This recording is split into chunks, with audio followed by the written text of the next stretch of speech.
സത്യമായിട്ട് എനിക്ക് അങ്ങനെ ഈ ടിക്കറ്റിന് വേണ്ടിയിട്ട് അവിടെ പോയിട്ട് പിച്ചക്കാർ നിൽക്കുമ്പോൾ നമ്മൾ നിൽക്കണം. അവർ കൊണ്ടുവന്ന് തരുന്നവരെ നമുക്ക് അതൊരു മാനക്കേട്.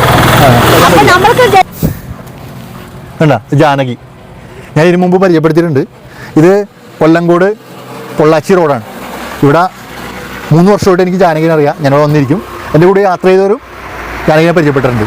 വരും, ഇവിടെ ഇരിക്കും, കുറേ നേരം സംസാരിക്കും, ജാനകിയായിട്ട് ടിക്കറ്റ് എടുക്കും, പോകും. അപ്പോൾ യാത്രയിൽ ഇതേപോലെ ഞാൻ പലപ്പോഴായിട്ട് പറഞ്ഞിട്ടുണ്ട്, പലരെയും പരിചയമുണ്ട്, പലരായിട്ടും ബന്ധം ഇപ്പോഴും കീപ്പ് ചെയ്യണം. അപ്പോൾ നിങ്ങളോട് പറയാനുള്ളത്, പൊള്ളാച്ചി കൊല്ലങ്കോട് പോകുമ്പോൾ, കൊല്ലങ്കോട് പൊള്ളാച്ചിയിലേക്ക് പോകുമ്പോൾ ജാനകി റൈറ്റ് സൈഡിലുണ്ടാവും. നിങ്ങൾ കൊല്ലങ്കോട് ജംഗ്ഷൻ കഴിഞ്ഞ് ഏകദേശം എത്ര കിലോമീറ്റർ ഉണ്ട്? ഒരു 2 കിലോമീറ്റർ, 2-3 കിലോമീറ്റർ കഴിയുമ്പോൾ റൈറ്റ് സൈഡിൽ കാണാം. പതുക്കെ പോയാൽ അത് താമരപ്പാടമാണ്. ഇതെന്ന് പറഞ്ഞാൽ താമരപ്പാടം കഴിയുമ്പോൾ തന്നെ ഇരിക്കണം. പറ്റുമെങ്കിൽ വന്ന് കാണുക, സംസാരിക്കുക, ടിക്കറ്റ് എടുത്ത് വെച്ചപ്പോൾ വീട്ടിൽ ആരൊക്കെ ഉണ്ട് കേട്ടു. എൻ്റെ അമ്മയുണ്ട്, അനിയന്മാരുണ്ട്, അച്ഛൻ മരിച്ചു എന്നൊക്കെ ഞാൻ പറഞ്ഞു. അവർ പോക്കറ്റിൽ നിന്ന് എടുത്തിട്ട് കുറച്ച് പൈസ എൻ്റെ കയ്യിൽ തന്നു. അനുഭവം പറഞ്ഞ അത് ഞാനത് എത്ര നേരം അത് സ്വപ്നമാണെന്നാണ് വിചാരിച്ചിരിക്കുന്നത്. അനുഭവമാണ്, സത്യം പറഞ്ഞ അനുഭവമാണ്. ഞാൻ അവർ മറക്കാൻ പറ്റില്ല സത്യമായിട്ട്. എനിക്ക് അങ്ങനെ ഈ ടിക്കറ്റിന് വേണ്ടിയിട്ട് അവിടെ പോയിട്ട് പിച്ചക്കാർ നിൽക്കുമ്പോൾ നമ്മൾ നിൽക്കണം.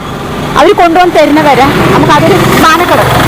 അപ്പം നമ്മൾക്ക് ഇതിപ്പോ പ്രൈസ് ഉണ്ടെങ്കിൽ കൂടി സാറാണ് ഞാൻ ചോദിക്കുന്ന ആളേക്ക്, സാറ് ജാനകി നിന്റെ പ്രൈസ് ഉണ്ടായിരുന്നല്ലോ, എനിക്ക് ഇന്നലെ പ്രൈസ് ഉണ്ടായിരുന്നല്ലോ പറയാം. അപ്പൊ നമുക്ക് അതിലൊന്നുമില്ല, പ്രൈസ് നിങ്ങൾക്ക് കിട്ടിയിരിക്കുന്നത്.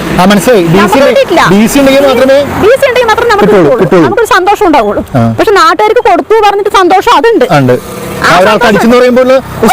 നല്ല ഹാപ്പിയായി. പക്ഷെ നമുക്കൊന്നും ഇല്ലല്ലോ. അപ്പൊ അതിലൊരു വിഷമത്തിലെ കിടന്ന് ഇങ്ങനെ ഓടിക്കൊണ്ടിരിക്കുന്നു ഒരു 3 മാസമായിട്ട്. അപ്പൊ അവര് കുറച്ച് രൂപ തന്റെ കയ്യില് ചേച്ചി ഇത് വെച്ചോ, എവിടത്തെ ആൾക്കാരൊന്നും എനിക്കറിയില്ല, ആരാണെന്ന് അറിയില്ല.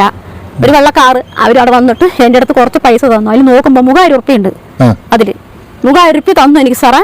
ഞാൻ അപ്പൊ തന്നെ അത് അവർ അങ്ങോട്ട് കടന്ന വഴിക്ക് കടയിൽ പോയി DC ഇട്ട് DC കൈത്തന്നെ വെച്ചിട്ട് 3-4 ദിവസമായി ഈ ടിക്കറ്റ് എടുത്തുകൊണ്ടിരിക്കുന്നു. അപ്പൊ ആട്ടൻ്റെക്ക് പറഞ്ഞു, അവിടെ എങ്ങനെ പൈസ തന്നിട്ടുണ്ട്, എനിക്ക് ടിക്കറ്റ് എടുത്ത് തരും, എനിക്ക് DC ഇട്ട് തരും പറഞ്ഞു. DC എൻ്റെ കൈ തന്നെ ഉണ്ട്. ഞാൻ അവരിനെ ഒരിക്കലും മറക്കില്ല. എന്താ അറിയോ, അവരിനെയും മറക്കില്ല, ഈ വണ്ടി വന്ന ആളിനെയും മറക്കില്ല. അതെ, എന്നെ പെറ്റ അച്ഛനും അമ്മനും മറന്നാൽ കൂടെ ഞാൻ അവരിനെ മറക്കില്ല. എന്താ അറിയോ, നമ്മൾ പുറത്ത് കൊണ്ടുവന്നതാണ് അവര്. അതിന് ഉള്ളിൽ ഇങ്ങനെ